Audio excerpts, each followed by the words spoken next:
Halo semuanya, nama saya Putri dengan NIM 6670190066, kelas 4A jurusan Ilmu Pemerintahan.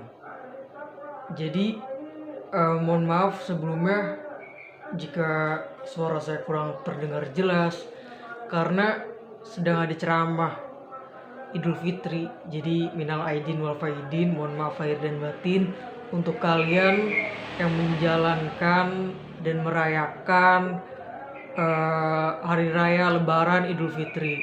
Jadi saya akan membahas, mungkin lebih tepatnya mengulas kembali kejadian pengibaran bendera merah putih dan rasa tersinggungnya masyarakat Papua atas ujaran yang bernada rasial. Konflik ini terjadi di depan asrama mahasiswa Papua di kota Surabaya pada beberapa tahun yang lalu. Pembahasan yang melibatkan Papua di Indonesia itu selalu menjadi isu yang sensitif. Kenapa seperti itu? Karena mengingat perilaku masyarakat Indonesia yang seolah menganaktirikan masyarakat Papua ini selalu menarik untuk dibahas dan untuk menjadi bahasan diskusi. Karena memang sejak awal kemerdekaan Indonesia, kan awal pembentukan Indonesia ini tergabung dari adanya rapat PBB yang mana wilayah Indonesia itu merupakan wilayah bekas jajahan Belanda, dan Papua ini bukan termasuk wilayah bekas jajahan Belanda. Selain itu, pada saat pembentukan Indonesia, negara Indonesia,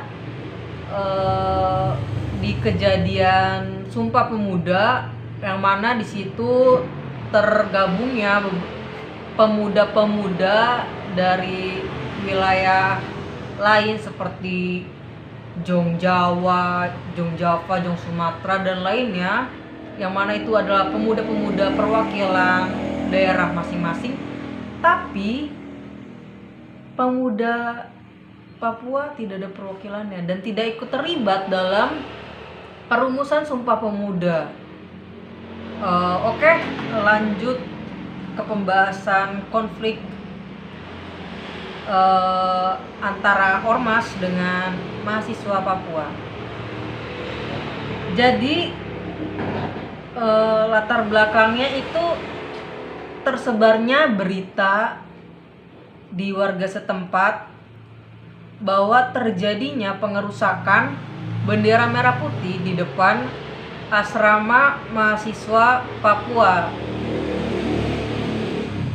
Kabarnya pengerusakan tersebut jadi keadaan benderanya tiangnya bengkok dan berada di dalam parit di got. Tersebarnya berita tersebut di media sosial, di WhatsApp, via WhatsApp, menimbulkan gejolak emosi dari beberapa oknum, beberapa ormas setempat.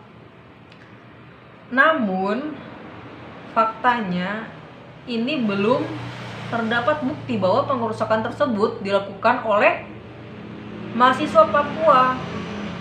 Begitu faktanya. Jadi belum ada bukti kalau yang ngerusak itu sebenarnya mahasiswa Papua. Jadi tahun-tahun sebelumnya terjadi juga konflik antara mahasiswa Papua dengan ormas, yang mana setiap memperingati hari kemerdekaan 17 Agustus, mahasiswa penghuni asrama tersebut tidak pernah mengibarkan bendera merah putih setiap tahunnya. Jadi setiap kemerdekaan, tiap hari kemerdekaan, jadi setiap hari kemerdekaan 17 Agustus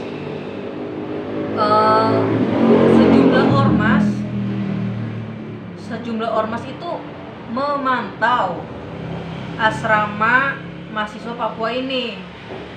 Jadi mungkin karena tidak pernah mengibarkan bendera merah putih, yang mana hal tersebut tercantum dalam undang-undang. Jadi ini undang-undang, jadi udah ada peraturan yang udah menjadi peraturan,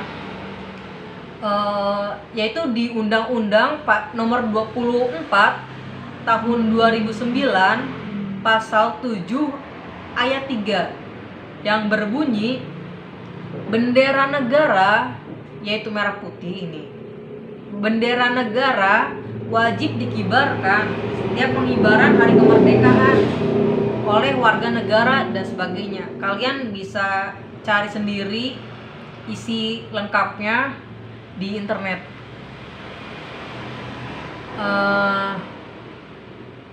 Sehingga atas hal tersebut ormas setempat melakukan pengibaran paksa bendera merah putih di depan asrama mahasiswa Papua. Nah, bendera itulah yang diduga dirusak oleh mahasiswa Papua. Terus karena terjadi konflik emosi ormas dan beberapa oknum TNI, terucaplah ujaran binatang yang bernada rasial. Ada cuplikan videonya sebagai berikut. Bapak harus tidak boleh begitu, Pak. Bicara pelan-pelan, Pak.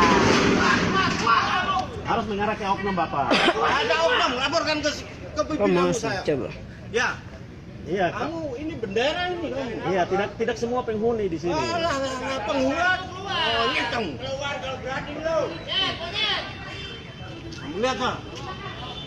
Kalau nampak sama saya, keluar satu-satu kamu.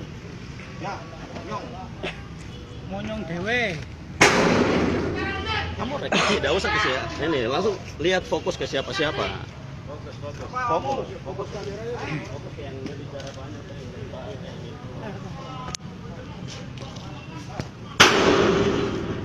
Siapa yang berani? Ayo, maju satu-satu sama saya.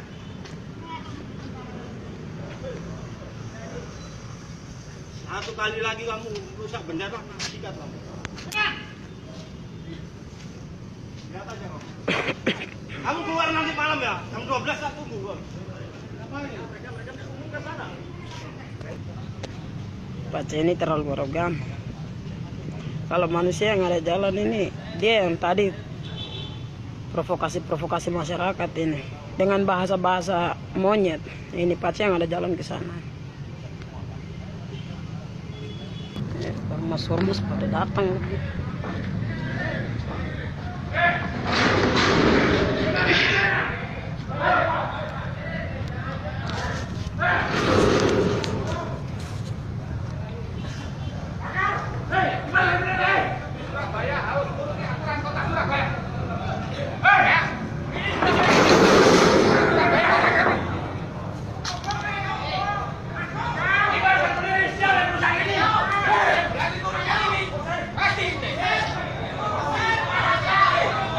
Kawan-kawan yang ada di Surabaya ini, mereka berhasil provokasi masyarakat. Jadi mungkin kawan-kawan yang ada di kontrakan bisa merapat ke asrama Papua.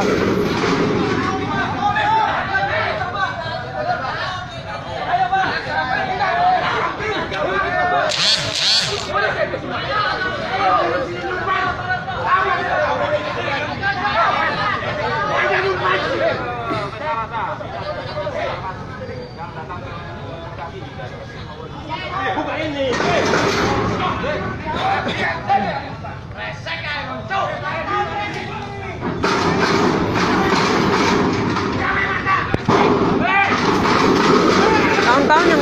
kontrakan bisa merapat. Jangan rusak, jangan rusak, jangan rusak, jangan rusak. Tanya kok banget jawab buat kedua. Kalian jawab macam-macam. Papa kita goblok. Dan kalian enggak menghargai kalian. Apa? Ambil Mas Jago, ambil. Ambil aja, ambil. Maju. Ayo kalian maju sini semua.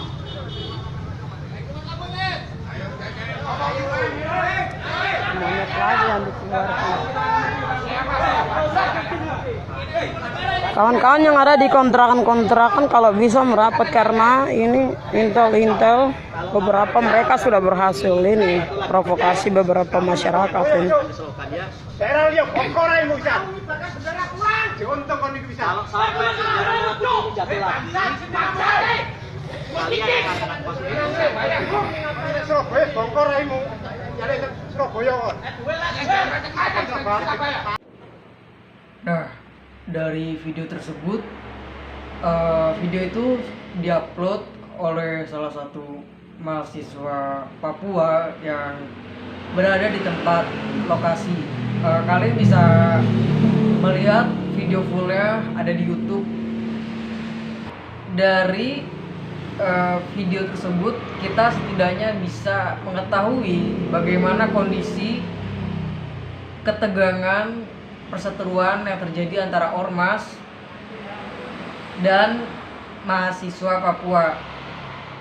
Lalu hadir pula beberapa provokator yang justru memperparah ketegangan tersebut. Dari video itu tersebar di media sosial hingga trendingnya hashtag tagar-tagar Papua bukan monyet, kami bersama Papua, kami bukan monyet, NKRI harga mati dan sebagainya. Jika mengaitkan dengan pembelajaran mata kuliah manajemen konflik, maka pasti ada latar belakang mengapa, maksudnya latar belakang alasan kenapa mahasiswa Papua enggan untuk mengibarkan bendera merah putih pada hari kemerdekaan. Begitu. Kan pasti ada penyebabnya tuh. Entah rasa apa, jadi seperti itu. Di pembelajaran manajemen konflik itu ada cara penyelesaian masalah. Cara penyelesaian masalah yang terjadi pada konflik ini, pada konflik ormas dan mahasiswa Papua ini, alangkah baiknya jika melakukan penyelesaian secara mediasi. Jadi bagaimana ada seseorang atau lembaga yang menjadi media penyalur antara dua belah pihak yang mengalami konflik begitu. Alangkah itu lebih baik daripada melakukan aksi di depan di depan asrama itu begitu. Terus apalagi terjadi aksi pelemparan batu, apalagi itu kan akan menimbulkan korban, itu tidak baik begitu. Lalu setelah konflik tersebut usut, dilakukanlah penyelidikan siapa pelaku pengerusakan bendera, siapa pelaku ujaran rasisme dan sebagainya.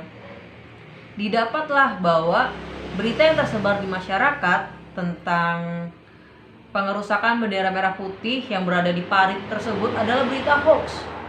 Berita hoax yang tersebar di pesan WhatsApp yang dilakukan oleh Tri Susanti atas hoax tentang perusakan bendera merah putih dan dugaan ujaran rasisme. Hal ini telah ditetapkan oleh Polda Jawa Timur. Adapun pelaku rasisme yang dilakukan oleh oknum TNI itu telah mendapatkan sanksi berupa skorsing gitu teman-teman. Semoga ini bisa menambah wawasan kalian tentang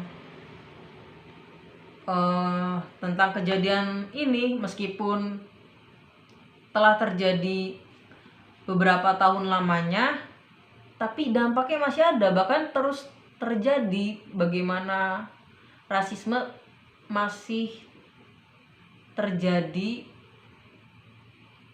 kepada masyarakat Papua di Indonesia. Sekian dari saya, kurangnya mohon maaf.